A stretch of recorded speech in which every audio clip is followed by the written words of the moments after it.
I would say the key takeaway is to make sure that marketing is talking to sales and making sure that all that marketing effort, all that SEO effort you're doing is being tracked in some way other than just impressions and clicks and how many people filled out a form. That data is gold. And if you can get that data, I guarantee you're going to see a big difference in your business.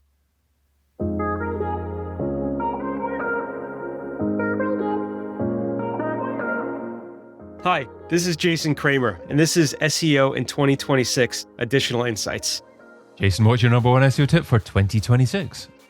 The number one tip is all about tracking where leads are coming from. It's so important, so critical to understand, not just for paid marketing, for social, for organic. Understanding where that's coming from is going to make a huge pivotal difference. And if you do that, I know we're going to get into it in the conversation today.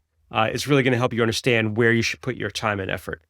So do you think many marketers that specialize in organic are doing this particularly badly? Well, I think what happens is that I think often a lot of times the marketing is doing a good job driving traffic, right? We all know that in most cases. Where the fall happens is that when the salesperson gets that lead and it turns from a MQL, a marketing qualified lead, into potentially a sales qualified lead, there's a disconnect to understand, was that somebody that came from some type of social organic, from a paid campaign, from a trade show, a webinar, wherever they may have came from. And not only understanding that for the salesperson is really important because it lets you understand how they found out about you, but it's also important for the marketing team so that they can go back to sales and say, were the leads we got you from this organic campaign actually good or were they not good? And so that's a really important factor.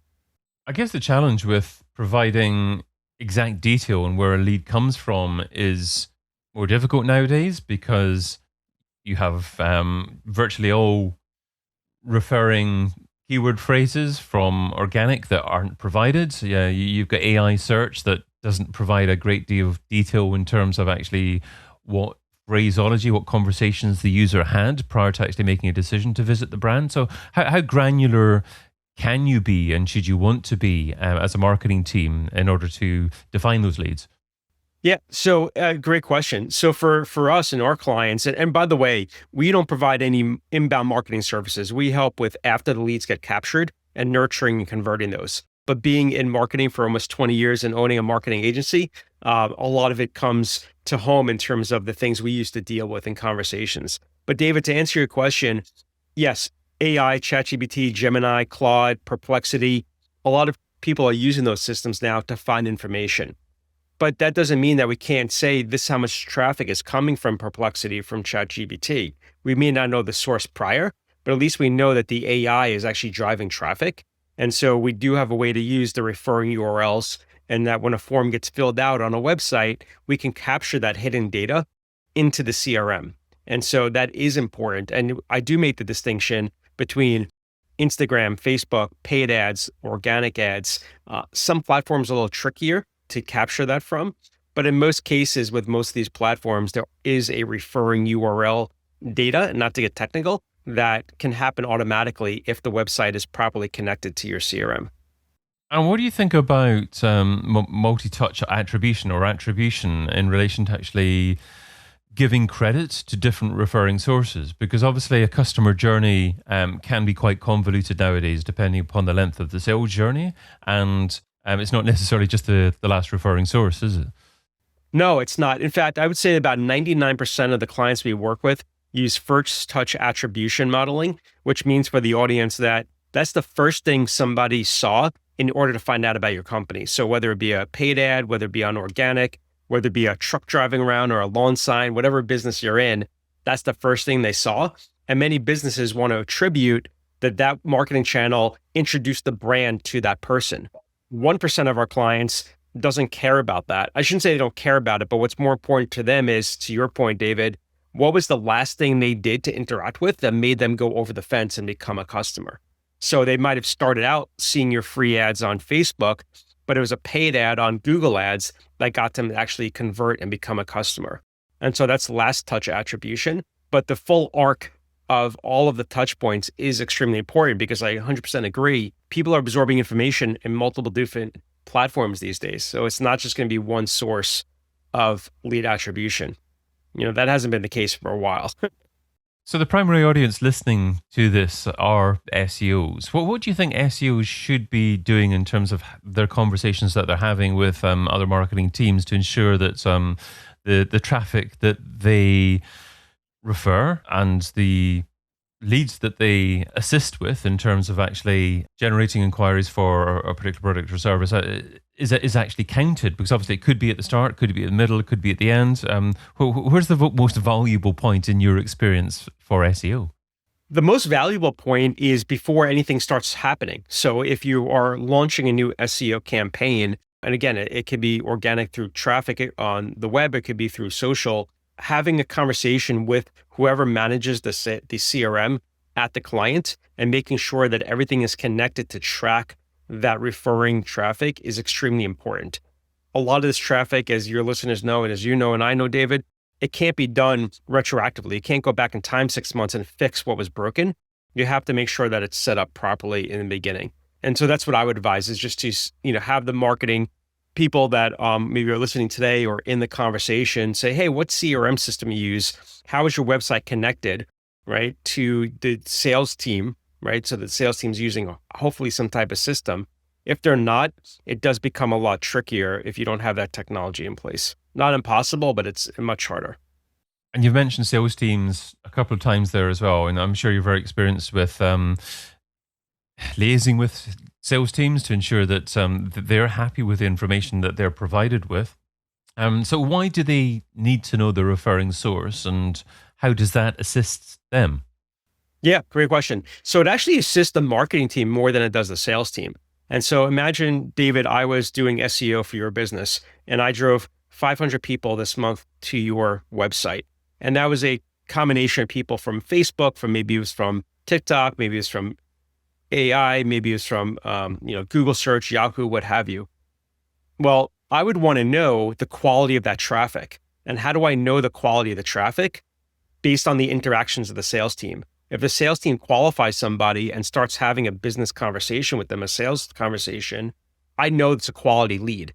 It may not be somebody that buys, but it'd be a quality lead. So I need to know what percentage of those 500 actually spoke to sales. And it wasn't just some, sort of BS phone number or email address that didn't exist and the salesperson can never get in touch with them. But I also need to know, as the marketing side, how many of those conversations turned into closed won business and how much revenue did we generate? And if I could understand that, oh, wow, I drove 200 people from Facebook organic to your website, but 150 of them were not qualified and they were really bad leads, that allows me as the marketer and the SEO person to revise my strategy so that I could bring better quality leads to the business. And does it impact the nature of the conversations that a salesperson will have with a prospect? So if they know that someone's an organic lead, they've spent a decent amount of time on your website, then they may have a more in-depth conversation about a particular topic with that prospect. Yeah, absolutely. I mean, so imagine that, somebody that searched you on Google, that would indicate to me that they're probably doing a lot of research and they probably found you and maybe a half a dozen or a dozen other companies they're also talking to. Versus if you know that it was a webinar that was promoted organically and now they're coming in on a specific topic of that webinar. Or maybe it was a trade show, and I would consider that organic as well. Even though you paid to be at the trade show, they organically saw you right there. And so if you knew they were at the event, then that would help you steer the conversation. So I do think it's important, maybe not in every single case, but depending upon what that lead source is, how valuable it could be to the salesperson to really just help that initial conversation, mostly. As a broad summary, how would you describe the difference between the quality of leads that businesses tend to see between more traditional SEO, Google, organic search type leads and perhaps a different medium, maybe paid advertising, social media or something like that? Yeah. So I would definitely say we work with a lot of home service-based businesses, manufacturers, nonprofits. We work with a diverse group of clients in multiple verticals. But I will say that the people that generally come at the high level of the funnel when they're doing the most research tend sometimes not to be very qualified because they're too early in the process.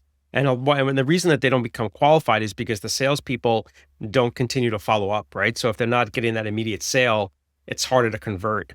I think organically, when you're especially in the home service business, we see a lot of clients generating hundreds of thousands of dollars of revenue from their trucks driving around or a lawn sign on in front of the house when they're working on the roof or whatever project they're working on. That type of organic traffic, it adds validation because you can see the work being done, or maybe the work's been finished and now there's a sign telling you who did the work. And so it's the ultimate referral in a way, because you can see that it was, done to your liking. So I would say those are more what I would call like a warmer referral than maybe somebody just seeing your ad on Facebook that may or may not know exactly what you do, but they click on the ad and they convert in. What about leads from AI search? Are you seeing a significant uptick in the number of leads? And is there any difference in terms of their knowledge compared with more traditional search engines? Yeah, that's another great question. So one of our clients is a commercial residential brokerage. So they help people find office space. He's building a relationship with residential brokers, people selling homes. And so we're using actually Claude, and we built a Claude tool for him that does extensive research in a very small geographic area of Manhattan in New York to find brokers of a certain caliber that he's looking to connect with. So in that particular case, AI does an amazing job finding people that would be his profile, along with who they work for, their email address, their phone number, LinkedIn profile, other critical information. I will say this, tools out there like Apollo and there's tons of them out there, Zoom, they're all have a lot of data, but they're not necessarily always good as one source. So I would just say that in summary, if you're going to be looking for data of potential leads through AI or other data mining tools, I would do something which, the audience may have heard of the term waterfall nurturing, where you want to look at multiple sources and compare the data against each other to find the best quality data. If you were going to get an SEO and a CRM specialist in the room together and they haven't done much talking before, what's one thing that a CRM specialist should really know about SEO and the way that SEO is done, and vice versa? What's one thing that the SEO should really know about what the CRM specialist knows about? Yeah. So, I think the CRM specialist should understand that the world of organic SEO is very vast. And so oftentimes you're just sending traffic to, different landing pages, et cetera, but understanding that every SEO team tracks things a little bit differently for their own internal purposes. And I think being flexible to how that SEO team works and trying to mirror what they're doing to match what the needs are for the CRM is really important. I think being too stubborn, and too center focused sometimes could cause challenges. On the reverse side, I think an SEO specialist should understand that there's value if you're posting video content organically on Facebook, for example, and you're posting articles and you have forms that are being advertised, let's just say, or other content.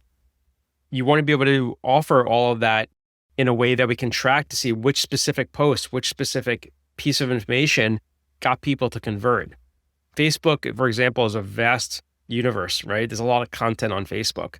So just knowing that you got a conversion from Facebook may not be as useful as knowing this particular post is what actually drove the conversion. And if a business doesn't have a CRM at the moment, how do they go about selecting one? So we actually have a CRM research guide at our website. If you go to afterthelead.com, you'll find that there. The most important thing about finding a CRM, it's not about the CRM, believe it or not. It's not about the features, not about what it can do. It's first understanding what the process is for your business. How do you capture leads? How do you engage with your leads? How do you nurture them? How do you bring them through your sales process? If you don't have those processes defined, not even $100,000 CRM can solve that problem.